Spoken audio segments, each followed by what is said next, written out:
அடுத்த நம்ம பார்க்க போறது கணையத்தை பற்றி பார்க்க போறோம். கணையம். அடுத்த நம்ம பார்க்க போறது கணையம்.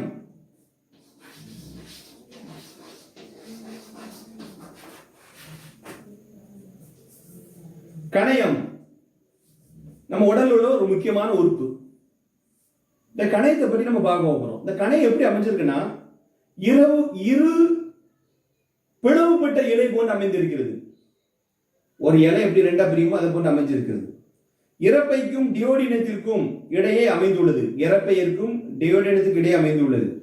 கணையமானது நாளமுள்ள சுரப்பிகளாகவும் நாளமில்ல சுரப்பிகளாகவும் செயலாற்றுகிறது.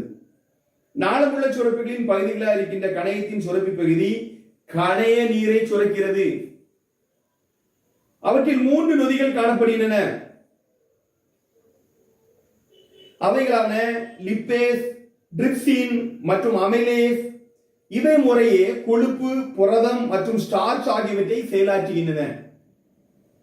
இதன் மேற்புறத்தில் லாங்கர்கன் திட்டுகள் காணப்படுகின்றன. இந்த லாங்கர்கன் திட்டுகள் நாளமில்லா செல்களை கொண்டுள்ளன.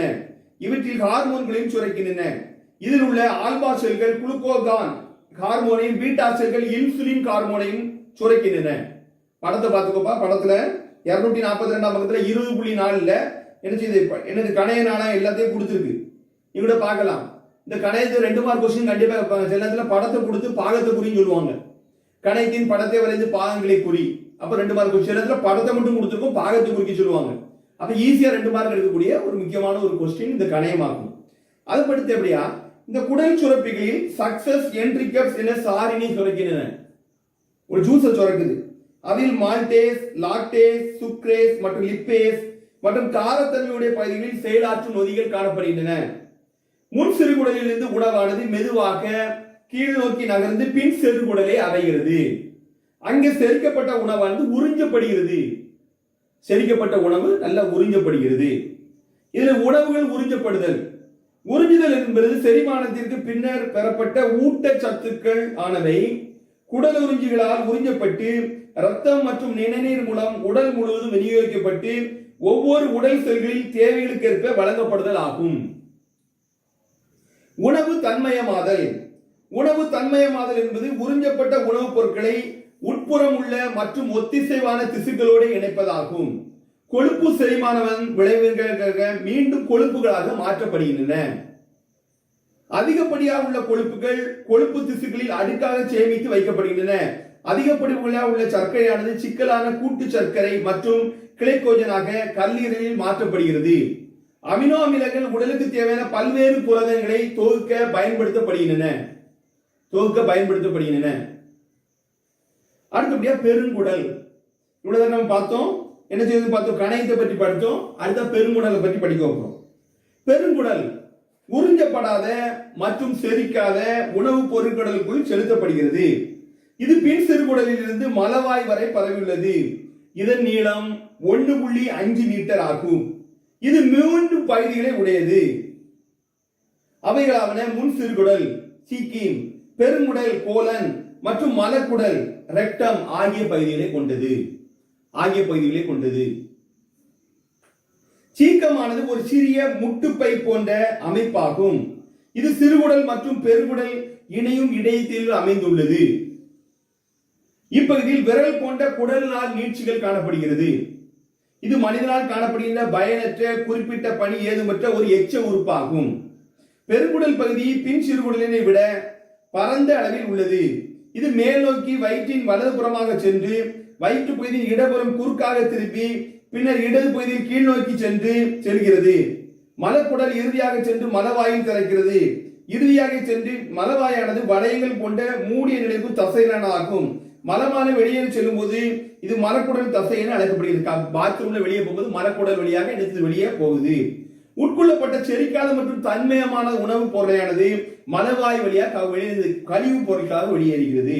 மலம் வெளியேற்றல் அது மலம் கழித்தல் என்று கூறுகின்றோம். மலம் வெளித்தல் என்று கூறுகிறோம். உடல் உள்ள கழிவுகள் எல்லாம் செமிக்காத பொருட்கள், அஜீரணமான பொருட்கள், அதோட தேவையான இல்லாத பொருட்கள் அனைத்தையும் என்ன வெளியேற்றக்கூடியது இந்த பெருங்குடல் பகுதி தான். இதுல செரிமான நொகுதிகளை பற்றி பார்க்க போறோம். ஒரு 5 மார்க் கொஸ்டின் இருக்கு. 243ஆம் பக்கத்துல மேல என்ன செஞ்சிருக்காங்க கொடுத்திருக்காங்க. ஒண்ணு ஃபர்ஸ்ட் செரிமான நொதிகள் என்னெல்லாம் பார்க்க போறோம். உமிழ்நீர் சுரப்பி, ஒண்ணு உமிழ்நீர் சுரப்பி. அந்த உமிழ்நீர் சுரப்பில என்னெல்லாம் இருக்குன்னு பார்க்க போறோம். உமிழ்நீர் சுரப்பில டயலின் இருக்கு. எல்லாரும் அட்டவணை எடுத்து வச்சுக்கோ, அட்டவணை எடுத்து வச்சுக்கோ. அதுல பாரு, முதல் மூலக்கூறு ஸ்டார்ச், ஸ்டார்ச் இருக்கு. ரெண்டாவது செரிமான விளைபொருள் மால்டோஸாக மாறுகிறது. முதலில் ஸ்டார்ச்சி, இரண்டாவது மால்டோஸ். மூணாவது இறப்பை சுரப்பிகள், ஒன்னு பெப்சின், அடுத்து ரெனின். இது புரதங்கள், பால் புரதங்கள், கேசினோஜன். அடுத்தப்ப செரிமான விளைபொருட்கள் பெப்டோன்கள், பாலை உறைய செய்து கேசின் புரதம் தயாரித்தல். அடுத்தபடியா கணையம், கணைய அமைலேஸ், இது ஸ்டார்ச் மற்றும் மால்டோஸை தயாரிக்கிறது. மூலக்கூறு ஸ்டார்ச்சி, மால்டோஸ். ட்ரிப்ளின், புரதங்களும் பெப்டோன்களும், பெப்டைடு மற்றும் அமினோ அமிலங்கள். அடுத்த கைமோட்ரியோசின் புரதம். புரோடியோசஸ், பெப்டோன்கள், பாலிபெப்டைட்டுகள் மற்றும் 3 பெப்டைட்டுகள், 2 பெப்டைடுகள்.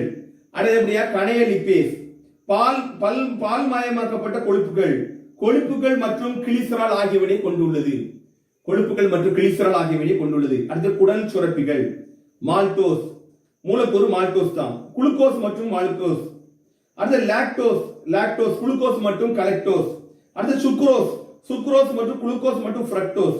குடல் சுரப்பிகள்ல காணப்படக்கூடியது. அடுத்து குடல் சுரப்பில லிப்பேஸ் மற்றும் கொழுப்புகள், கொழுப்பு அமைகள், கிளிசரால்கள் ஆகியவை காணப்படுகின்றன.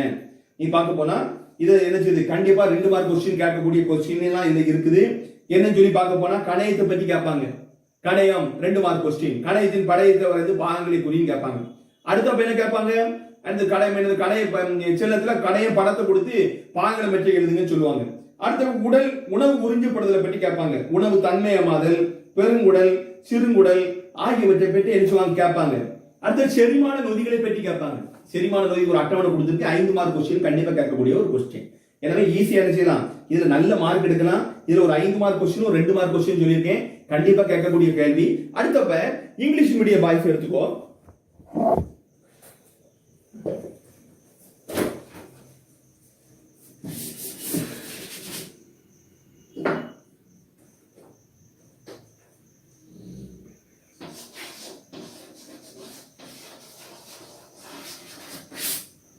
Next is pancreas. It is a lobed, leaf-shaped. Page number 237. All of the open the book 237. One of the figure 20.4. That is pancreas. It is a lobed leaf-shaped gland. Lobe and leaf-shaped gland situated between the stomach and duodenum. Stomach and duodenum. Stomach and duodenum. Then next is pancreas acts both of the exocrine gland and the endocrine gland. The exocrine part of the pancreatic gland secretes pancreatic juice which contains 3 enzymes. That is mukkiyama 3 types of enzyme. One lipase, other trypsin and amylase, which acts as the fat and proteins and starch respectively. The gland's upper surface bears the isolates and Langerhans which have endocrine cells and secrete hormones, in which A cells secrete glycogen and B cells secrete insulin. That is the insulin. That is a very important question. That is the pancreas.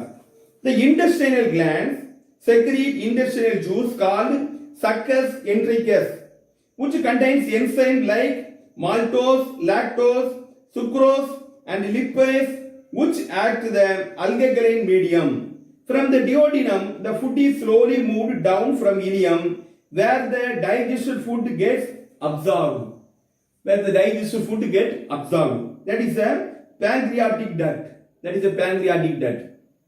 That is very much used for pancreas. 2 marks question, very important question for 2 marks. Absorption of food. The absorption is the process by which nutrients contained after digestion are absorbed by villi and circulated throughout the body by blood and lymph and supplied all body cells according to the requirements. According to the requirements. That is a very important question. That is assimilation of food. Assimilation of food. The assimilation means the incorporation of the absorbed food materials into the tissue cells as their internal and homogeneous component. The final products and fat digestion are again converted into fats and excess fats and stored adipose tissue. The excess sugars are converted into the complex polyclinic glycogen in the liver, the amino acid and utilized synthetic different proteins required for the body. There is a large intestine. The next is large intestine. Then unabsorbed and undigested food is passed into the large intestine. They extend from the ileum to the anus. It is about 1.5 meter in length. It has three parts: rhenium, colon and rectum. There is the three parts: rhenium, colon and rectum. The caesium is small blind pouch like structure situated at the junction of the small and large intestine. From the blind of the end of figure like structure called vermiform appendix axis, it is vestigial organ of human beings. The colon is much broader than ileum. It passes up abdomen on the right, crosses to the left just below the stomach and down on the left side. The rectum is the last part which opens into the anus. It is kept closed by the ring of muscles called cepicular which opens when passing stools. The undigested or unstimulated portion, the ingested food material is thrown out from the body through the anal aperture fecal matter. This is going the ejection. That is a very important 2 mark question. Define ejection. That is a 2 mark question, is very important. Next is one of the chart are present. That is a 5 mark question. Very important chart. Chart page number 238. That is a 5 mark question. That is a very important 5 mark question. Chart showing digestive enzymes. First is salivary gland. Enzyme pectorin. Substrate starch. Produce of the digestion maltose. Next is pepsin. That is the next gland is gastric gland. First is repsin. Substrate, proteins and peptones. Next is renin, milk protein and cellulose, and cartilage milk and produce casein protein. Next is pancreas, pancreatic amylase, starch, maltose, trypsin, proteins and peptones, the peptides and amino acids, the calcitonin protein, proteases, peptones, polypeptide, tri and dipeptides. Next is pancreatic lipase, emulsified fats, fatty acid and glycerol. Next is intestine glands. First is maltose, that is maltose. Next is glucose and glucose. Next is lactase and lactose, glucose and galactose, sucrose and sucrose, glucose and fructose, lipase, fats, fatty acid and glycerol. That is a very important question, 5 mark question. That is after examination. The 5 mark question is very important. In this lesson, in this day, that is very important question is pancreas. The absorption of food, assimilation of food. But next is large intestine. That is a jejunum. The chart showing digestive system. That is a 5. That is for digestive system. That is a big chart where the digestive gland, enzyme, substrate, produces of the digestion. That is a very important question for in this lesson. Next, Tamil medium boys.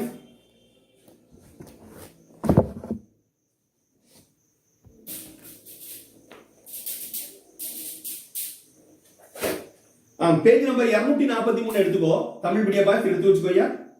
எடுத்துக்கோ. மனித கழிவு நீக்க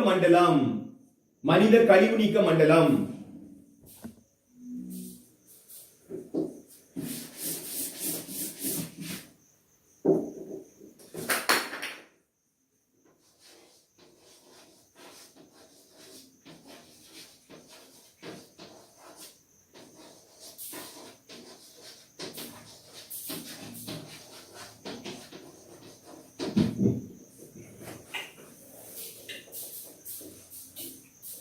உயிர் வாழும் செல்களில் வளர்ச்சிதை மாற்ற நிகழ்வானது தொடர்ச்சியாக நடைபெறுகின்றது.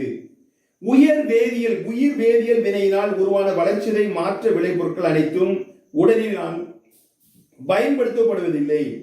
ஏனென்றால் சில நைட்ரஜன் கலந்த நச்சுத்தன்மையுடைய பொருட்களும் அதனுடன் தயாரிக்கப்படுகின்றன. இவைகள் எல்லாம் கழிவு நீக்க பொருட்கள் என அழைக்கப்படுகின்றன. யூரியா மனிதனின் பிரதான கழிவு நீக்க பொருளாகும். யூரியா தான் மனுஷனிலிருந்து வெளியே போகிற ஒரு முக்கியமான கழிவு பொருள் யூரியா ஆகும். இந்த பிரதான கழிவு பொருள் இந்த கழிவுகளை நீக்குவதில் பங்கு கொள்ளும் திசுக்கள் மற்றும் உடல் உறுப்புகள் அனைத்தும் சேர்ந்து கழிவு நீக்க மண்டலமாகிறது. மனித கழிவு நீக்க மண்டலம் ஓரிணை சிறுநீரகங்களை கொண்டுள்ளது. இவை சிறுநீரை உருவாக்கின்றன. ஓரிணை சிறுநீரக நாளத்தின் மூலம் சிறுநீரகமானது சிறுநீரகத்தில் கடத்தப்பட்டு சிறுநீர் பையில் தற்காலிகமாக சேகரிக்கப்படுகிறது. பின்னர் சிறுநீரகமானது சிறுநீர் பை சுருங்குவதால் சிறுநீர் புறவழியின் வழியாக வெளியேற்றப்படுகிறது.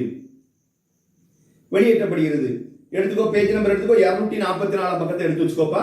அதுல கொடுத்துருக்காம பாருங்க, ஒரு படம் கொடுத்துருக்கு. கழிவு நீக்க மண்டலம், மேல சிறுநீர் தமனி இருக்கு, அடுத்த சிறுநீர் சிறை இருக்குது, அடுத்த வலது சிறுநீரகம் இருக்கு, அடுத்த இடது சிறுநீரகம் இருக்கு, பெருந்தமனி, சிறுநீர் குழாய், சிறுநீர் பை, சிறுநீர் புறவழி பகுதின்னு இருக்குது.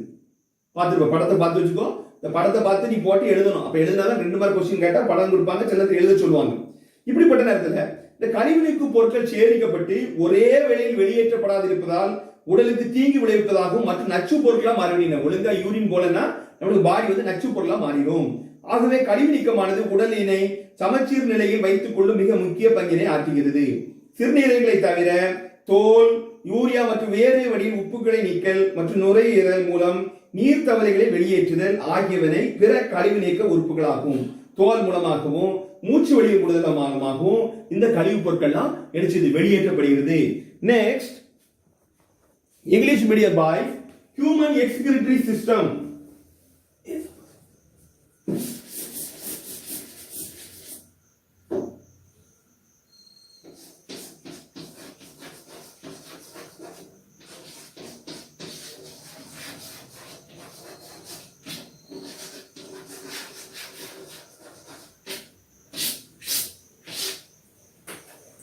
Human excretory system. Metabolic activities continuously take place in living cells. All metabolic products produced by biochemical reaction are not utilized by the body because certain nitrogenous toxic waste and substances are also produced. They are called excretory products. In human beings, urea is the major excretory product. In human being, urea is the major excretory product. The tissue of organs associated with the removal of the waste products. Page number 239. One of the figure number 20.5. That is a excretory system. That is a 2 kidneys are present. One is right kidney, that is left kidney. Then the renal artery and the bilateral artery, the renal vein, ureter, urinary bladder, urethra. The human excretory system consists of pair of kidney. 2 kidneys are present, which produce the urine. A pair of urethras which can conduct the urine from kidney to the urinary bladder, where urine is stored temporarily. Urethra, through which the urine is voided by bladder contraction. If the waste products are accumulated or not eliminated, they become harmful and poisonous to the body. Hence, excretion plays the important role of maintaining by the homeostatic condition of the body. Some of the excretory organs are the kidneys or skin and small water, and urea and salt are form water, and lungs and water vapor through the excretory system. That is a very 2 mark question, is very important. That is the excretory system, human excretory system.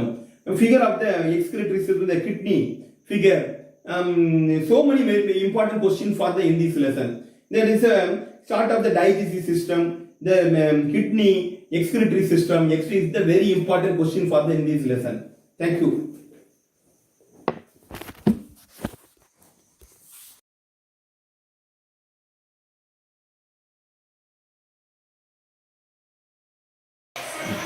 இந்த இடத்துல நம்ம பார்க்க போற பாடம் தோலை பற்றி படிக்க போறோம். தோல் நீங்க நம்ம படிக்க போற பாடம் முக்கியமான ஒரு பாடம். இந்த டாபிக் முக்கியமான ஒரு டாபிக். தோலை பற்றி நம்ம பார்க்க போறோம். தோல் படத்துல எழுதியிருக்கேன். தோலானது உடலை மூடி இருக்கும் வெளிப்புற பகுதியாகும். தோலானது உடலை மூடி இருக்கும் வெளிப்புற பகுதி, நம்ம உடம்புல உள்ள வெளிப்புற பகுதி தான் தோல் சொல்றோம். இது உடலின் அனைத்து பகுதிகளிலும் நீட்சி அடைந்து ஒரு அடுக்கு போல காணப்படுகிறது. இது உடம்புல அனைத்து பகுதியிலும் நீட்சி அடைந்து ஒரு அடுக்கு போல காணப்படக்கூடிய ஒரு பகுதியாகும். உடம்புல அடுக்கு போல காணப்படக்கூடிய ஒரு பகுதி. அடுத்தப்ப இது ஒரு முதிர்ச்சி அடைந்த மனிதரின் உடல் எடையில் 15% உடையது. ஒரு வயசான ஒரு முதிர்ச்சி அடைந்த மனிதன் இருக்கான்னு வச்சுக்கேன், அதுல 15% தோல் தான். இந்த தோலிலிருந்து பல்வேறு அமைப்புகளும் சுரப்பிகளும் காணப்படுகின்றன. பல்வேறு அமைப்புகளும் சுரப்பிகளும் காணப்படுகின்றன. இது வியர்த்தல் மற்றும் செயல்பாட்டால் வளர்ச்சிதை மாற்ற கழிவுகளை வெளியேற்றுகிறது. இது வியர்த்தல், உடம்புல இருந்து வேர்த்து கொட்டுது. வியர்த்தல் மற்றும் செயல்பாட்டால் வளர்ச்சிதை மாற்ற கழிவுகளை வெளியேற்றுகிறது. வளர்ச்சிதை மாற்றத்தில் ஏற்படுற கழிவுகளை என்ன செய்யுது? வெளியேற்றுது. மனித உடலானது 37 டிகிரி சென்டிகிரேட் வெப்பநிலையில் சாதாரணமாக இயங்குகிறது. மனிதனுடைய உடல் 37 டிகிரி சென்டிகிரேட் வெப்பநிலையில் சாதாரணமாக இயங்குகிறது. வெப்பமானது அதிகரித்தால் வியர்வை சுரப்பிகள் வியர்வை அடைந்து சுரக்க ஆரம்பிக்கின்றன. வெப்பநிலை அதிகமாக நம்ம என்ன சொல்லலாம், வியர்வை சுரப்பிகள் வேலை செய்ய ஆரம்பிக்குது. வெக்க சுரப்பிகள் வேற செய்யல வேண்டாம், நடக்க வேகமா ஓடுறோம். ஓட ஓட ஓட ஓட நம்ம உடம்புல நினைச்சது ஏகப்பட்ட எனர்ஜி செலவாகுது. உடனே நினைச்சது வெக்கையின் காரணமாக, வெப்பத்தின் காரணமாக உடம்புல உள்ளது அவ்வளவு வேர்வையை நினைச்சது வெளியே கொட்ட ஆரம்பிச்சது. அவற்றின் நீருடன் சிறிதளவு பிற வேதிப்பொருட்களாகிய அமோனியா, யூரியா, லாக்டிக் அமிலம் மற்றும் உப்புகள் காணப்படுகின்றன. இந்த வேர்வையானது தோலில் காணப்படும் துளைகளின் வழியாக வெளியே கடந்து ஆவியாகி விடுகிறது. உடம்புல இருந்து ஆவியாகி அடிச்சது கம்ப்ளீட்டா அடிச்சு வெளியேறியது. இதுதான் தோலுடைய முக்கியமான ஒரு பணி. டெய்லி உடம்புல 15% தோல் தான். நம்ம உடம்புல 15% இந்த தோல் தான் இருந்து செயல்பட்டு இருக்கு. நம்ம உடல்ல என்ன செய்யுது? வியர்வை அவ்வளோத்தையும் வேகமா வெளியேற்றக்கூடியது இந்த தோல் தான். உள்ள யூரியா, யூரிக் அமிலம் போன்ற உப்பு வகைகள் அவ்வளோத்தையும் அடிச்சது வேற ஏற்றக்கூடியது இதுதான். நல்ல வேகமா ஓடி முடிச்ச உடனே உடம்புள்ள வேர்த்து போட்டோம், லைட்டா எடுத்து நாக்கில் வச்சு பாரு, அவ்வளவு உப்பு துகள்கள் தான் காணப்படும். எனவே தோல் உடல் உள்ள உப்பு துகள்களை வெளியேற்ற பயன்படுற ஒரு கருவியா நீங்க இருந்துகிட்டு இருக்கு. தோலை பற்றி நம்ம பார்த்தோம். English medium boys, page number 239. That is skin. Skin is the outermost covering of the body. Skin is the outermost covering of the body. It stretches all over the body in the form of layer. In the form of layer. It accounts for 50% of adult human body weight. 50% adult human body weight. There are many structures and glands disparate from the skin. It eliminates metabolic waste through perspiration. The human body functions normally at temperature at about 30 degrees centigrade. When it gets hot, sweat glands start secreting sweat, which contains water with small amounts of the chemicals like ammonia, uric and lactic acid and salt. The sweat passes through the pores in the skin, get evaporated. That is a very get evaporated. A lot of it in this lesson. That is so many important questions are present. One of the question is chart showing digestive system. That is a 5 mark question. The skin is 2 mark question. The excretory system is a 2 mark question. Label and diagram of the excretory system, only 2 mark question. That is a function of the liver, one of the important question. That is the function of the liver. Function of the liver is one of the important question. That is salivary glands. Types of salivary glands. Salivary glands. What is the type of salivary glands? Organ system of animals. Human digestive system. That is a very important question for in this lesson. Tamil medium boys கவனிச்சுக்கோ. இந்த பாடத்தில் உள்ள முக்கியமான question நான் சொல்றேன். Half yearly கொஸ்டினுக்கு கண்டிப்பா கேட்கக்கூடிய கேள்விகள் அந்த பாடத்தை நம்ம நினைவுச்சிரோம். இப்போ நம்ம பார்ப்போம். இது நான் சொல்றேன், எழுதி வச்சுக்கோ.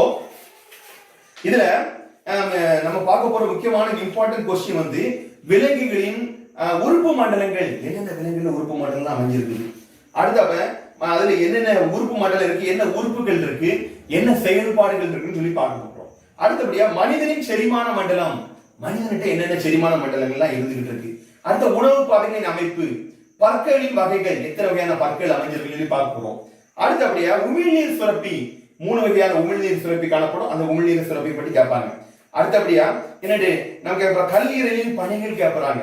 அடுத்தப்ப எனது பித்த நாளம் கணைய நாளம் டினோடினத்தின் திறந்த நிலைமை பற்றி கேட்பாங்க. அடுத்தபடியா செரிமான நொதிகள் என்னெல்லாம் காணப்படுதுன்னு சொல்லி கேட்பாங்க. அடுத்தபடி பார்க்க போனா தோலை பற்றி கேட்பாங்க. தோல் 2 மார்க் கொஸ்டின் கண்டிப்பா கேட்கக்கூடிய ஒரு கொஸ்டின். எனவே நான் தோலை பற்றி படிக்கிறேன். ரெண்டா கழிவு நீக்க மண்டலத்தை பற்றி போட்டு நீரை புறவழி செய்து சொல்லிட்டு நினைச்சுவாங்க, படத்தை கொடுத்து பாகங்களை குறிக்க சொல்லுவாங்க. ஆக ரொம்ப இம்பார்ட்டன்ட் கொஸ்டின் இந்த லெசன்.